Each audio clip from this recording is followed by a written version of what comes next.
Hello, हमारे YouTube channel मातृभाषा संस्कारों की जननी पर आप सभी का स्वागत है। तो जैसे आज हम लोग पढ़ेंगे वाक्य।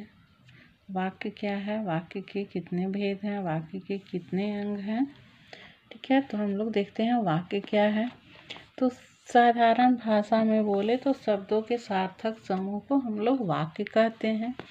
किताबी भाषा में देखते हैं क्या है, पूर्ण विचार प्रकट करने वाली व्यवस्थित पद समूह को वाक्य कहते हैं। मतलब उसका पूर्ण अर्थ निकले, सही सही अर्थ निकले, उसे हम लोग वाक्य कहते हैं। जैसे रोहित क्रिकेट खेलता है, पक्षी उड़ रही है, मैं पढ़ रही हूँ, राम खेल रहा है, वह स्कूल जा रहा है।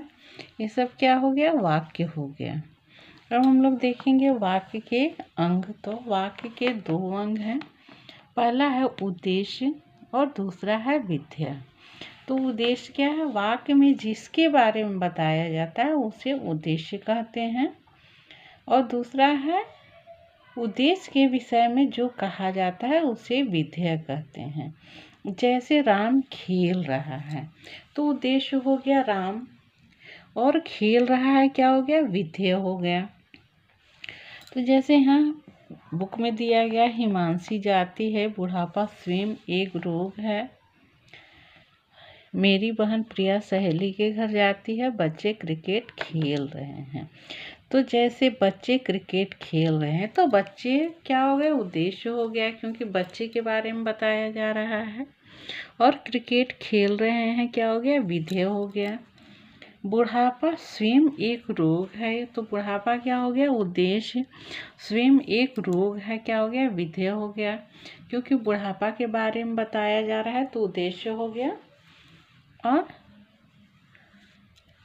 विधेय क्या है, उद्देश्य के विषय में जो बताया जाए, मतलब बुढ़ापा के बारे में बताया जा रहा है तो स्वयं एक रोग है, विधेय हो गया।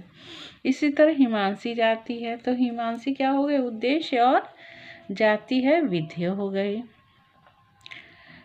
मेरी बहन प्रिया सहेली के घर जाती है, क्या है, मेरी बहन प्रिया, तो उद्देश्य हो गई, और सहेली के घर जाती है, विधेय हो गया। अब हम लोग देखते हैं वाक्य का वर्गीकरण दो आधार पे हुआ है। पहला है रचना के आधार पर और दूसरा है अर्थ के आधार पर। तो सबसे पहले हम लोग पढ़ते हैं रचना के आधार पर वाक्य के कितने भेद हैं। तो रचना के आधार पे वाक्य के तीन भेद है, सरल वाक्य, संयुक्त वाक्य और मिश्र वाक्य। तो सबसे पहले हम लोग देखेंगे सरल वाक्य क्या है। जिस वाक्य में केवल एक क्रिया होती है उसे सरल या साधारण वाक्य कहते हैं। जैसे वर्षा हो रही है और बच्चे कक्षा में पढ़ रहे हैं, तो ये सरल वाक्य हो गया। इसी तरह हम लोग देख रहे हैं संयुक्त वाक्य क्या है। जिस वाक्य में दो या दो से अधिक सरल वाक्य किसी समुच्चय बोधक द्वारा जुड़े हों उसे संयुक्त वाक्य हैं। इनमें कोई वाक्य आश्रित नहीं होता, तभी वाक्य क्या है, सभी वाक्य स्वतंत्र होते हैं।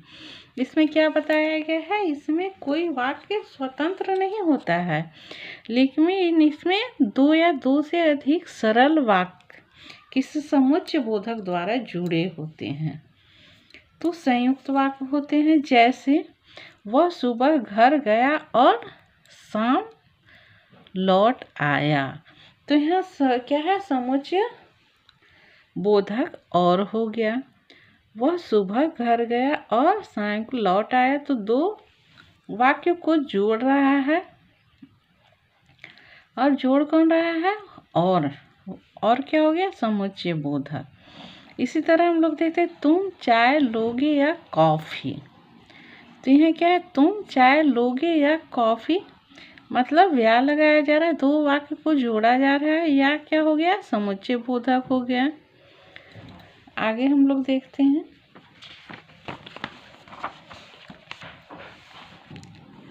अब हम लोग देखेंगे मिश्र वाक्य क्या है।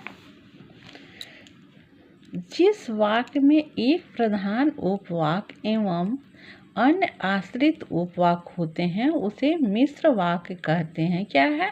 एक प्रधान वाक्य होता है और अन्य जो होता है आश्रित होता है। आश्रित मतलब किसी पे निर्भर होना, उसे मिश्र वाक्य कहते हैं। जैसे प्रदीप ने कहा कि वह कल दिल्ली जाएगा।